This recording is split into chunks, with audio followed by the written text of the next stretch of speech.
he's trying to do right now. That needs to stay in here, Scab. I don't want to go fishing.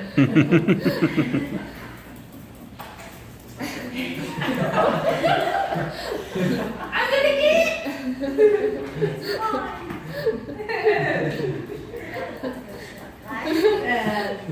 So, obviously this is all up to them if they want to participate or not, but you guys can all tell that they really enjoy it. They get to play with toys, they get to pop bubbles, and they get a lot of food. So it's a good time for everybody. Though I have had encounters like during the feeding season. I have had encounters where they come in, they eat all your food, and then they leave. Because they're like, we're going to go back to our nest. And that's all they want to do for the rest of the day. We start putting all the rocks in there around, or on Valentine's Day. Penguin Rocks Day is what we call it. Sorry, my radio is very loud, so I'm trying to talk over 3 people in my ear talking. Anyways, so we start adding all the rocks in there. There are about 2.5 tons of rocks in the exhibit right now. We carry them in by the bucket load, so it takes us a while. It took us about a month and a half this year to bring I'll go find it. All of it. And then once we start bringing in the rocks, they start to perform their courtship rituals. So the males, if they like a female, will go around and spend hours finding the nicest rock that he can. This rock. He'll try to find the biggest, smoothest, nicest rock that he can, and he'll take it over in his beak to his lady friend that he likes, and he'll put it at her feet with a bow. And if he really likes her, come up and he makes this like, it's like a hiss. And that's a hot thing with it right there. If she accepts it, they start to build a nest together. On average, there will be about 1,500 rocks per nest. I think the largest one ever we found was about 1,800. I would guess that Copper has like close to that amount number because she only likes the small rocks. She wants them to be tiny. Anyways, if she doesn't accept it, the male has to work again or try another female. These guys are what we call seasonally monogamous. Yep, they do that. These guys are what we call seasonally monogamous, which means they tend to choose the same mate after season.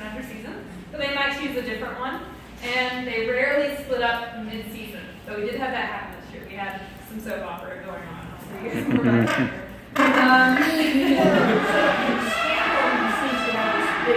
Does that mean he's the eldest in here? No, actually, Juno is the oldest one.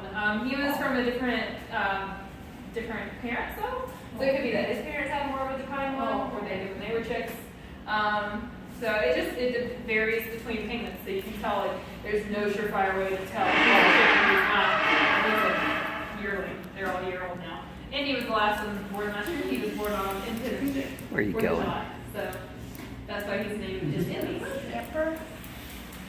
Anyways, so they'll start building their nest together, and they have to pick up those rocks one at a time. They can't carry them with their flippers or their feet. They can only carry them with their beaks. So mom and dad work together. Andy, yeah, they can bite pretty hard. He's like, try to take it. Try to take it. It didn't hurt. Yeah. Who should say they've gotten bit by a penguin, right? Yeah. Look at Ava over here. She's hanging out, she's probably got a nest ball on her right now. That's how they incubate their eggs. She was looking at the She's wall. laying on the They do tennis ball. that. They will stare off at a speck and just zone out and like stare at it for a while. Just like people's cats. You see cat just sits there and looks at something. Yeah. So they just stare off. This is beautiful. Yes, Amber loves that toy. On my head. He plays with it all the time. Okay, so once they build their nest and they've got all their rocks together, they'll lay their eggs. And they might lay 1 to 2 eggs per clutch, most being 2 normally. This is an egg that we have. And please be careful with it because it's still fragile. There's nothing inside of it. It's been blown out. But so you guys can pass that around. That's a penguin egg. And it's empty. It is empty. Yeah, it's good. They're very thick. You can't handle them to tell if they're fertile or not. So we'll have eggs and people will get so excited. They're like, you have eggs, you have eggs. And we're like, we know, but it doesn't mean anything. Yeah. Just because we have eggs doesn't mean that they're fertile. Doesn't mean they're going to survive. If they are fertile, they're very critical even after they hatch, but at least the first time or two. Extremely critical at that point. Anything can happen. If they form correctly in the embryo. And then I was flirting with you. That's the flirting behavior. That's awesome. Yeah. He's he's like, hey, pretty lady. He likes Better boots back a up. lot, so it might be because you're wearing boots. Normally we wear long, tall boots in here, so she'll run into it.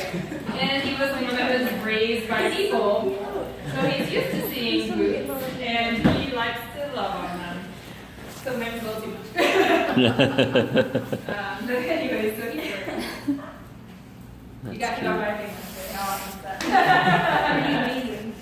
Anyway, so yeah, like I was saying, this year we had a soap opera. So because they're seasonally monogamous, normally they pick the same mate after year, or season after season. But this year, Meg and Runner, who were mated last season, were mated up again. But Georgia said, I want Runner. Georgia came every day to Meg and Runner's nest and started running Meg. Every day. For like a week straight she would do this. Finally, Runner picked Georgia. And Meg was off the side, and she was seriously, she was just standing You able to get her off? so, oh yeah, I get to clean up after school.